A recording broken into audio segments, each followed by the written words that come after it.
All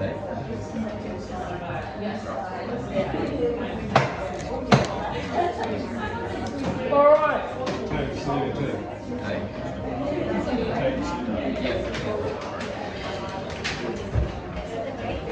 Let's chat.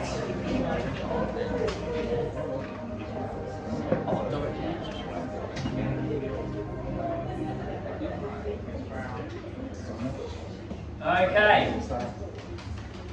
Let's talk about off season. Okay. All right. Where does off season come from? Why do we have off season? And then how does that tie in with the season of running? So traditionally, with your running, with the periodisation, we've split the year up into 2 seasons of running with an off season in between. The off seasons often lasted like 10 weeks, 12 weeks. This year, if you've noticed, we've gone, the first season of running was about 12, 14 weeks. And we're starting the second season quite soon because we want to see 16 weeks, 14 weeks blocks. So then you've got to look at, I had to look at, well, we need an off season in there. Why do we have an off season? What role does it play? And how does it need to look when you've got these strong seasons of running? So think about, like, as you're sort of aging, which we're all aging. I know we think we're getting younger, and we are. Fine. But sometimes, we need to look at the fact that physically we are getting a bit older. We need to look at,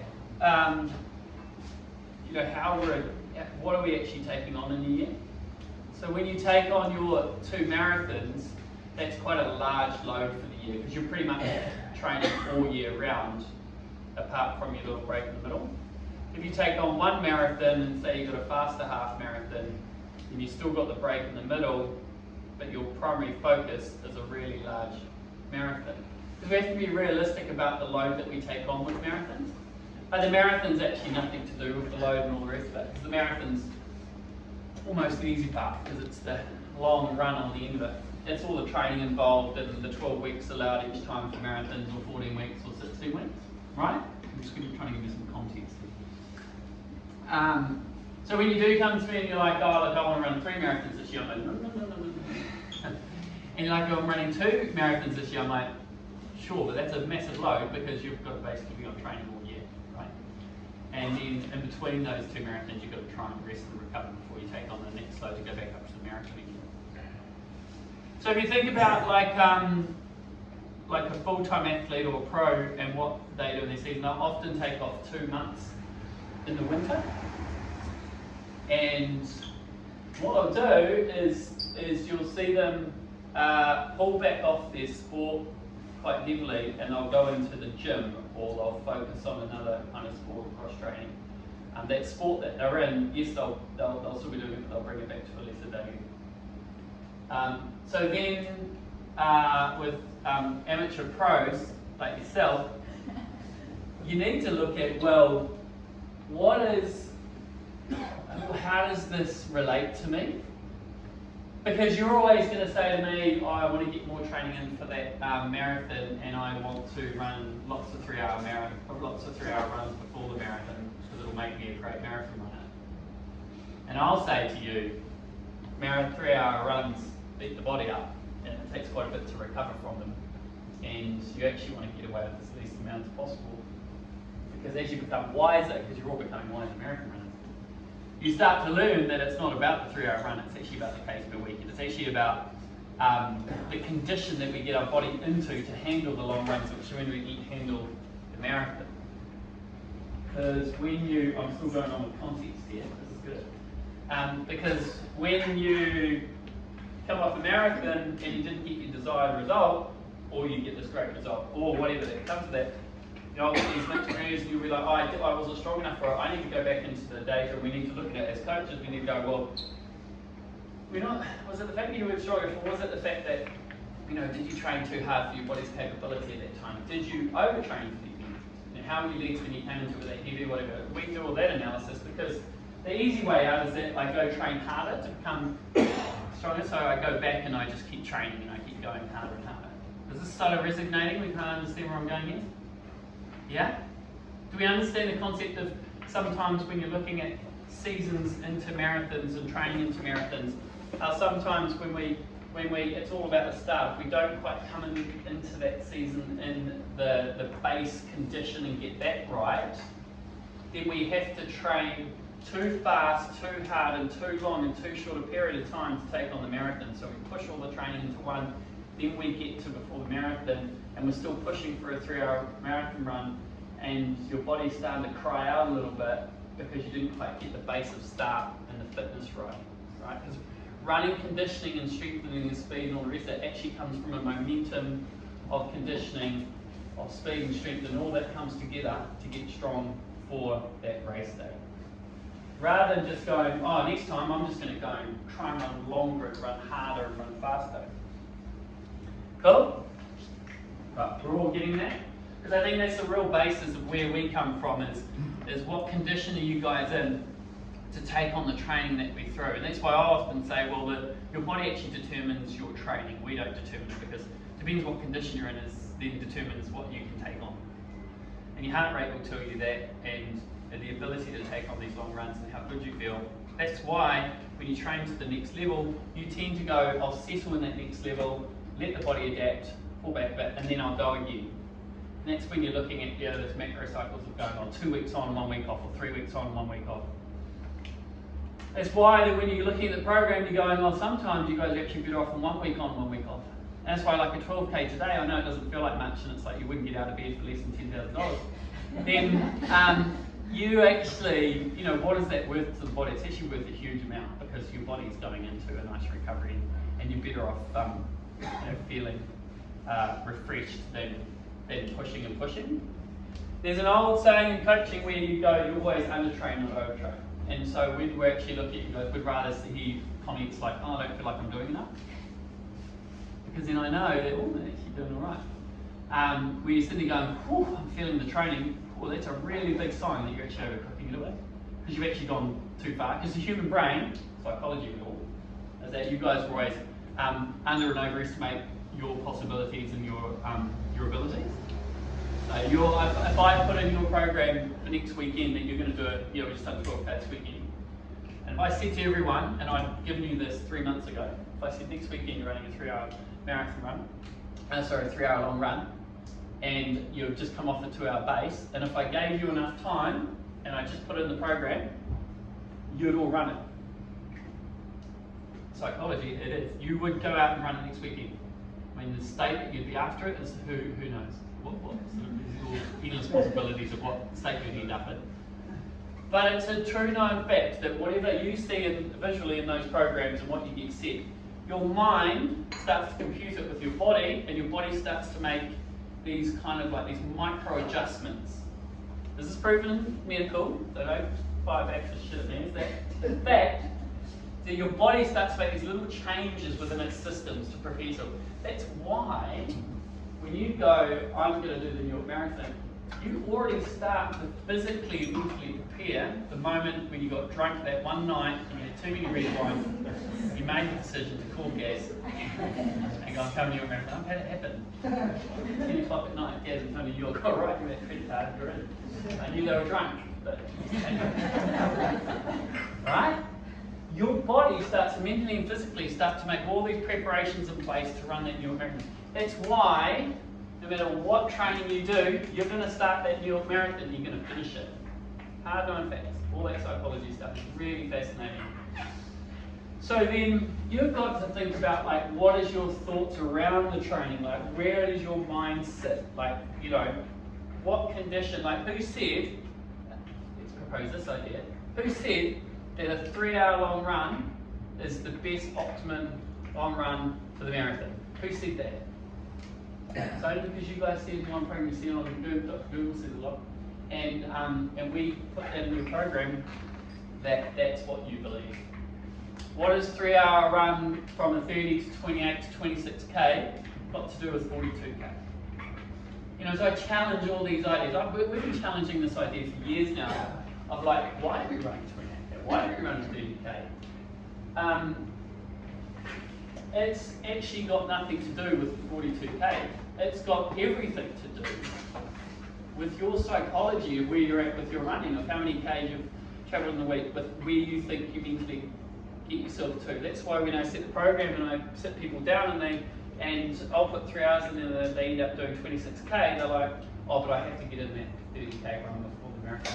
Yeah, who said that? So start thinking differently sometimes about the way you think about your training. Some of the best marathon results are when you see that runners completely relax and they don't even, you know, they get out of their head that it needs to be a 30k. They actually start thinking about, what is my complete training? What is my process? You know, let's start thinking less about that end goal of going, I have to be at 3 hours and I have to run a 3 hour 30 marathon, I have to do this at this goal. And think about the process that you're getting towards that. So it's like, what's my process? What's my little steps? What do I have to do week by week, day by day? Because then the results will just come. And often those results come when we least expect it. You know? I said to someone yesterday, I said, you know, because the sub 3 hours is a really interesting marathon because everybody wants it, it's this holy grail. And on average, it takes people 4 to 6 times to get their sub 3 hour. It never happens on the marathon that they expected it. So it's a really good scope of how we think mentally and when we expect all of that from that. So just think about, like, you know, what am I doing week to week and how those long runs coming? How good am I feeling with my long runs? And do I go and slam another long run in there? Or do I let the body recover? Because we can't, you know, you can't put that weight on our shoulders. You can't be knocking on my door saying, well, you know, I ran one long run too much because you told me I had to. I'd rather you guys be able to say, I'm feeling a bit off today. I'm going to run 22k instead of 28 or 30. Does that resonate? Is that okay? Or do we get complaints when I start talking about psychology?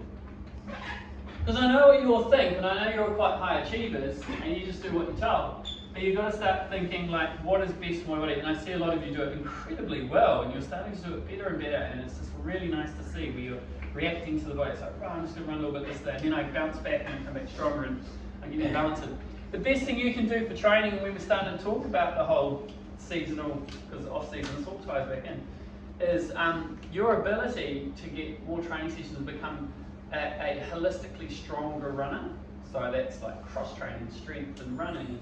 You know, as I get a little bit older, do I do a little bit less running, a little bit more strength, and do I go swimming, do I all this? Because your body changes and it's an evolution, and it's that complete hours of training in a week. I want to see 5 hours training a week. I want to see 6. I want to see where is those hours of training as a whole in a week, and that includes your Pilates and your yoga and your hour talk to yes, because I'm changing your life. That's all a part of training. And the psychology and how you guys think about your training and how you break it up is just as important as going out there and doing it. Yeah? So when you look at off-season, right, when we're looking at like a 4-week block like we're coming into, where I go, right, you need to pull yourself back to 3 runs, your minds, those crazy little minds of yours, a bit like mine, you start going, oh, I'm not allowed, you know, I have to do less running, that's not nice. I'm always running 4 times a week, but he just told me I have to do 3 times a week. Instead, what you do in the off season is you go, that's an opportunity for me to do more strength. Well, that's an opportunity for me to do more cross training. So I'll go, I'm going to take that break in running, and I run that 8k and 10k on Tuesday, and run 8k, 6k on Thursday, and Saturday I'm going to be really happy when I'm doing 12k, because this week I get to do 3 different sessions from strength to cross training to swimming. Back in our days, then Dobbo, because Dobbo we talk about this a lot. In these off seasons, we would be training a lot. We'd be in the gym, and you'd be coming right back, and you just go, right, I'm just going to really switch off from that from that training and go into something different because you had to have that mental shift and unlock ready to go again. And in this amateur pro world of running, you'll just always go, go, go. Because like if you look at the way you train, you'll tend to go, I'm not training full time, but I'm training always enough to fit in with my life and my kids and all the rest of my work. And I just keep it at that level and I train all the time. And then the other thing you go is, well, I actually naturally have a few breaks. Anyway, through natural attrition. Am I getting it right? Yeah? Hopefully. So I naturally get some breaks, so I actually take a week off now and then. So you just continuously train. But what I want us to start kind of moving towards, and well, this is why I introduced this year to go longer blocks and just a proper break in between. Then in the 4 weeks, what you actually have in your arsenal is that you have to go, what is my 4 weeks kind of like off season? Because some of you, like as I've started to work with some of your programs, some of you are like, oh, I'm actually away here for a week. I'm like, sweet, we can actually make that work in that time, right? So you can actually work that in and go, oh, I love seeing people just break away and go, oh, yeah, I'm going to Fiji. I mean, apart from taking me with you or just funding my family away to a nice holiday. You can take that break and it's really good for you, and you can come off that training in those other 2 weeks, so you get the whole 4 week off. And then in some cases what's happened is that if you haven't quite got enough training into this point and you don't feel like you've quite had enough of a break, then I'll give you 2 weeks off and we can slide in one long run on the weekend, like a 20k or 14, 16k, and then you have another week off. Makes sense? Because yes, you haven't done quite enough training to get to a point where you need a 4 week break, so you slide another week. But if you don't have a break and break up the training, go into the macro mesocycle stuff, then what happens is that you're then essentially got like a 24-week program, and then you start to peak too early for those events because you start cooking the body out and you've got to break it up and then start to work up to a point. Does that make sense? So when you start thinking about when every year, it's like, that's why we're really seasonal in New Zealand, and it works really well because we go, right, marathons and half marathons like May. It drags out a bit to do whatever, and then we can work in there like a 4 week good break, and you go on a nice luxury holiday somewhere or whatever. And then you go. And then you come back fresh and ready to go, because we need to start you back and start to climb, and we want to use a longer climb, and we should have a fresher runner, pro, amateur on our hands. Because none of you really want to work. Most of you want to actually become full-time athletes, which I get that some of you are. But if you're thinking about like how you guys train, and you're actually an anomaly sometimes, like you're in here we normalise it, but you're actually, in the world of sports running, you actually achieve quite a bit. So you do have to really make sure that you're breaking up that training, because then the body gets a rest. And so in those 4 weeks off season, you can go, I really like to see added strength. See, on Monday now for the next 4 weeks, we are bringing in that, I'm going to be doing, I want to base it around functional strength. It'll be outside, the functional strength leads with mobility, hip, just coming up with a plan for about 45 minutes of stuff that will be outside of running, but it's not the pounding of landing on the ground and springing back off, but it's all about more like strength-based and helping that program. So it gives you a break from that, and then you'll go back into the flush run, but we just break off on that. Or you can pick up some more strength on a Monday, and do Wednesday strength. You can always pick up some strength on Friday as well. But I challenge you to have a go at just breaking up the training and changing it up in that time. And we like routine, but it's really good to mix it up. Deal? Have you got any questions around how season stuff works, or any questions around, I don't do deep psychology, but I can definitely go into the running psychology. Like I don't fix your mind. Aircon's fascinating in running. Sorry. Sort of really profound. Love it. Can I have some questions? Anybody have any questions about understanding why we do this? But for strength and those lines, if you can't make decisions, are you up to just more of those YouTube? Yeah. Because I like to swap my documents. Yeah, absolutely. And I am, I've just just starting to go on this journey of developing YouTube and what we start doing in that space. So there's going to be some interesting stuff going to come out on bands, and like a particular workout for bands, and then a particular workout for hip. And I'm really trying to start to expand that so that you can do that at home, and they'll be like, I'll show you the 5 workouts online, and then you can just sort of fatten it out, that workout. I'm just really wanting, because we're starting to load content into other areas with all the marathon and all the rest of it. We need to start really, and with Doggo with this, we need to start fitting that out of it. And then also we need to keep refreshing the way we're looking at run technique and style. We need to go into that as well. So we start back into that very soon as well. We're going to start going back into technique. Yeah.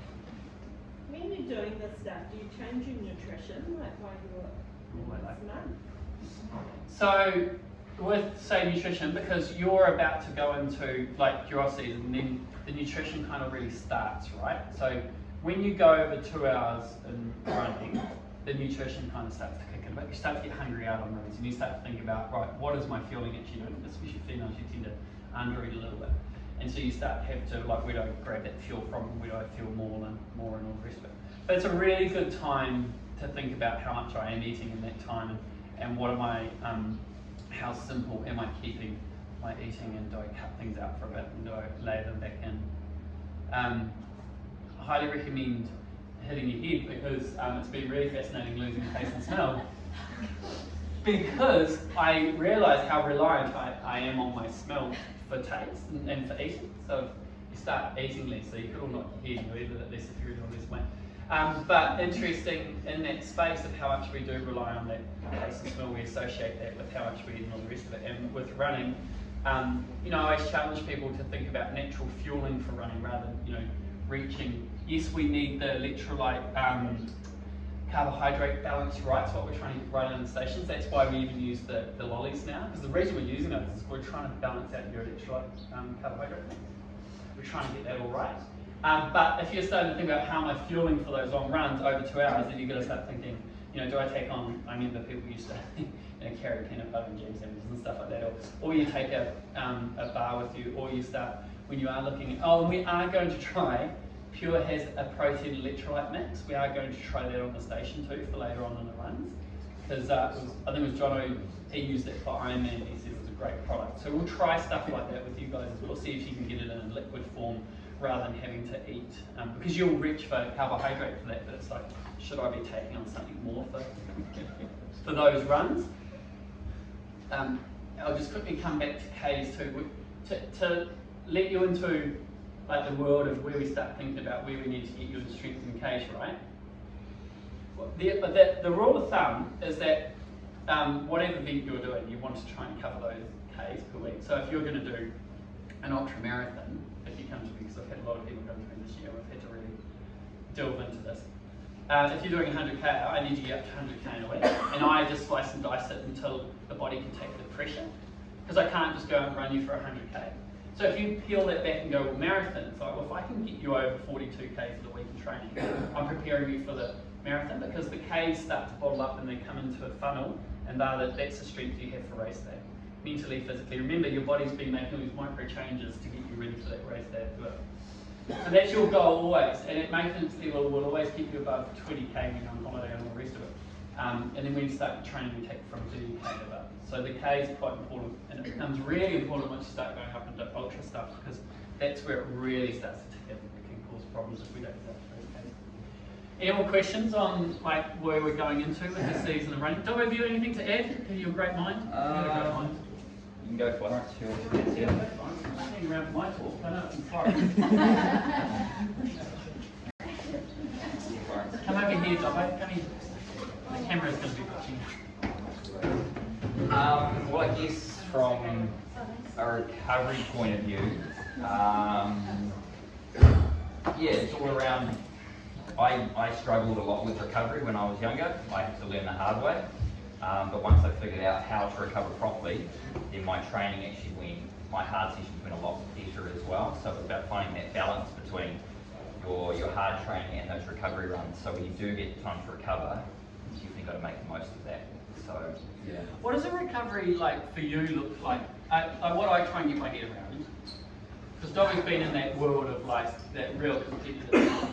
Like at that level, what do you see your body going to in recovery? Like if you're going to go out and, you know, you guys will be covering such long Ks and those long runs, but how would you get back to recovery? Like would you be using a 6K, 8K, 10K? Like where were you going back to? Because your Ks were up pretty high. It was probably 140 to 180 a week. So sometimes it's like sometimes you can split up into double runs as well. So instead of doing, you know, you might do 2 1-hour runs on a Monday, for example. So you mix it up instead of doing a long 2-hour run that day.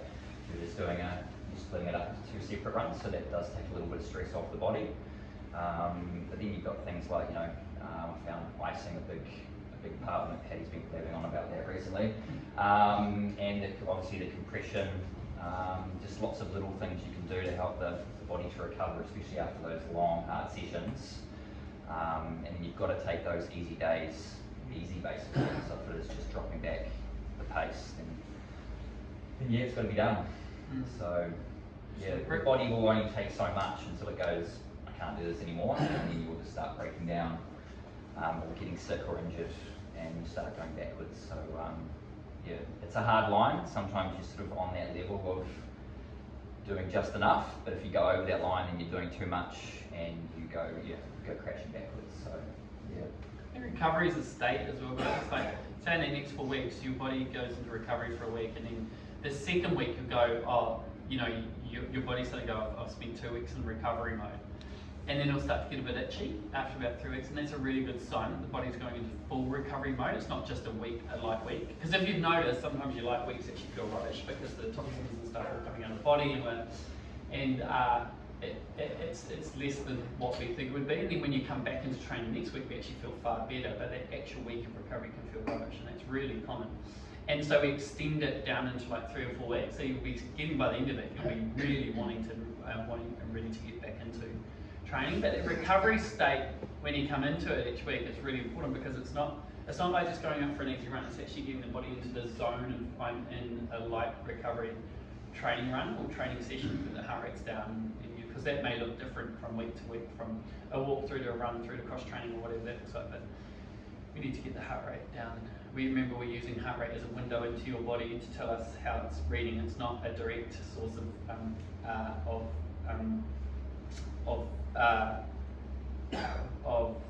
don't think the heart rate tells us how fast we're going, or a direct source into performance. It is a window and to tell us how the body's reacting to training. Does that make sense? Because we shouldn't see it as a direct source of performance.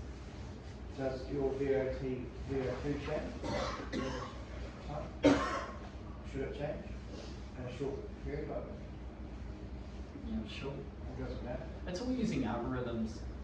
And the issue with the Training Peaks algorithms is that it's literally like when I'm going into all your the zone training in there, a lot of the time it's wrong, so I'm going in and manually changing it, and that's what they're building all the algorithms around. So true VO2, you need to go to Millennium and get that. Seriously, I mean, what does true VO2 mean? I mean, I'd rather see that you guys recover better and your heart rate jumps back in recovery, because that's what I'm looking for. What do they do when they get in recovery? Oh, the heart rate jumps back and it settles. And then when they go up to training on a Tuesday, oh, they're settled again, but they can jump back up. And then they go up to this on Thursday, and then they jump back down, and I look at your consistency of what your heart rate's doing during a long run. Like, is it spiking towards the end? Is it rigid? Is it calm? Is it holding? Because all those characteristics are far better than a VO2 max or a lactic threshold for me. We've done all that with Millennium. We did a lot of VO2 and lactic threshold for a long time. I just found with you guys, you'd easily consume it when you were knowing where your levels needed to be at each run. So yeah, just understand your different stresses. Heart rate. Yeah, well it's more like, because we're talking about zones, we're starting, I developed 3 zones, and then you do like a double zone within zone 2. But you don't need much outside of it if you really understand your numbers. You don't need 5 zones, which Training Peaks and Garmin will automatically set up 5 zones through algorithms. But yeah, I'll start to work on that. So we work personally on that idea of what the zone looks like. Any other questions? One thing that I found that helps though is sometimes, especially recovery, is just, you might not know what it is, actually throwing the watch away and you're just going out there and just really running on field. But sometimes that doesn't mean though, that just means you're just dropping back and you might chuck on a pair of track pants in winter that actually helps slow you down.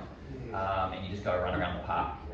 It can be a good way, because you're not thinking about too much about that sort of stuff, and naturally you just run at a nice natural slow pace. I've got a which I really good found story helpful. about that. I remember one year I said to the runners, right, nobody's allowed to take out watches, Garmin watches. You all have to go run on field. And it was like Armageddon. I had this revolt through the club, and I thought they were going to kill me. I thought they were going to start throwing cheese at me. One of them snuck me out of their underwear, the gun. Like she literally put it down her pants and then she put it on my shoes. So, Well, I guess that's what I'm getting at. You can get too controlled by down it. your pants. No. You can get too controlled by the data sometimes, and if you just naturally let your body just chill and just do what it's naturally meant to do, Yeah. it can be a good way to. And that's a really good point, because Dobbo will always go more on feel and training, because that's how he was trained. I've gone with data over my time in life, and there has to be a balance. Like, you're using data to get you to a relaxed state. So sometimes this approach of like just go out and feel the running and the speed and the recovery is really important to mix with what is my data doing. But that doesn't give you a license to ignore the data, because then you just go, oh, I feel great, I don't give a shit, my heart rate's right up. And that causes an issue as well. So it's getting that, it's like the subconscious to conscious, right? Like, your running technique while you're out there should be a subconscious, unconscious state. You do all the conscious stuff in your strength, in your drills, and when we're doing faster sessions, because by the time you get to running out there, it should not be robotic. It should just flow and go. It's awesome, flow and go. The same thing with breathing. Breathing's a fascinating thing. I'm really looking into this whole breathing idea at the moment, and what is breathing and running. And then the constant question to me will be, what should my breathing pattern be when I'm out running my long run? I'm like, it should not be anything, because the conscious breathing should be on the mat, diaphragmatic breathing, deep reset breaths. Where is that going? Have I extended my diaphragm? Is it actually properly working in a controlled manner? Then when it comes out to running, it should be completely subconscious and just work naturally. So many things in that running and stuff, and that's where I think Dobbo really pushes, is that it's like, once you're out there doing it, feel that environment, that I then come in with my numbers and my stats and shit and go, well, I need that back here to be the structure to allow you to be comfortable. Because by the time you get out on marathon day, your heart rate's going to be really higher than it ever does, because adrenaline comes in. It's not actually a true indication of where your heart rate's at. So remember that. So that has to go out the door. So then on race day, and your Garmin pace watch is going to be out on race day in an international, right? Because you've got 50,000 Garmins trying to pick up on a satellite. That ain't going to work. So then you've got to rely on what's written on your wrist and a stopwatch, and more importantly, feel. How does that day feel? How comfortable is it? How am I starting out? I've trained for so long at the 143 and the 545 pace that I know my body, I can trust my body is going to sit there and hold tight, and then it can increase. So it is important that we come back to that feel, and that's that chi running idea and all the rest of it. Yeah? Cool. Any other questions? Yes? Does it start on Monday? Yeah. Yeah, the Monday morning session, that starts Monday 4 weeks. Sorry, there's a little bit out of it, but it just shifts to the next Monday. And then we are back into it. So come along on Monday. I'll be here. We can make you coffees and yeah, we'll have a crack at it. I've been working on that program. It'll be fun. Any other questions? Did we crush it? We crushed it. Crushed it. Alright guys, have a good weekend. Lovely, lovely. Yeah.